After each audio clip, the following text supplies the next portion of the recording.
যুৱ কংগ্ৰেছৰ তীব্ৰ প্ৰতিবাদৰ মাজত মদনপুৰ টোলগেট কেইবা শতাধিক যুৱ কংগ্ৰেছ কৰ্মীয়ে আজি অৱৰোধ কৰে মদনপুৰ টোলগেট জৰাজীৰ্ণ ৰাস্তা ভাল নকৰাকৈ ব্যাপক হাৰত টোল টেক্স বৃদ্ধি কৰাক লৈ এই প্ৰতিবাদ কাৰ্যসূচী এই অৱৰোধ কাৰ্যসূচীৰ ফলত শ শ বাহন আবদ্ধ হৈ পৰে ৰাজপথৰ মাজত যুৱ কংগ্ৰেছৰ অসম ৰাজ্যিক সমিতিয়ে ৰূপায়ণ কৰিছে এই অৱৰোধ কাৰ্যসূচী ৰাস্তা ঘাটৰ উন্নয়ন নোহোৱাৰ পৰ্যন্ত এই আন্দোলন তেওঁলোকৰ ধাৰাবাহিকভাৱে চলি যোৱাৰ হুংকাৰ প্ৰদান কৰে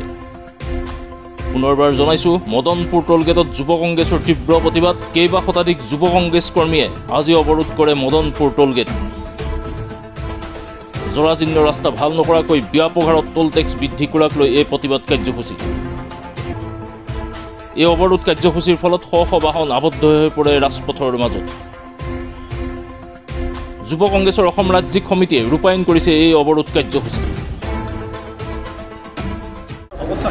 ৰাস্তাত মেক্সিমাম জেগাত ৰাস্তা কনষ্ট্ৰাকশ্যন চলি আছে ক'ৰবাত মানুহে চলি আছে ৰাস্তাত অৱস্থাই নাই কিন্তু তাৰ পাছতো দেখা পাইছে আপোনালোকে যে তলৰ মাছল এদিন বছৰ এদিন বাঢ়ি বাঢ়ি গৈ আছে আমাৰ কথাটো চিম্পল যদি ৰাইজে ৰাস্তাৰ নামত টল দিছে তে ৰাস্তা পাব লাগে 1 পইণ্ট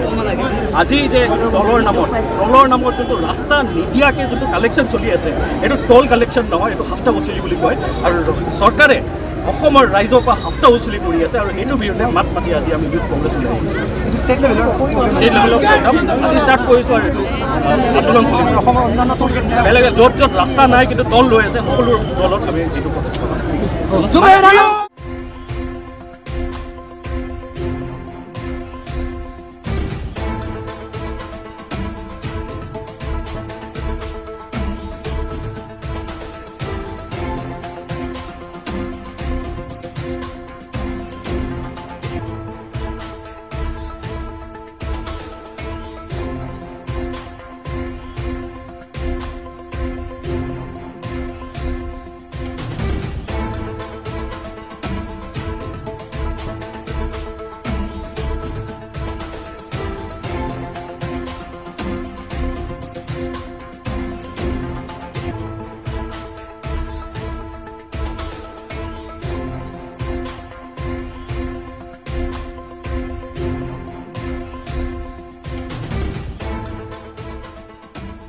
বাইহাটাৰ পৰা প্ৰতিবেদকৰ সহযোগত news desk report my news any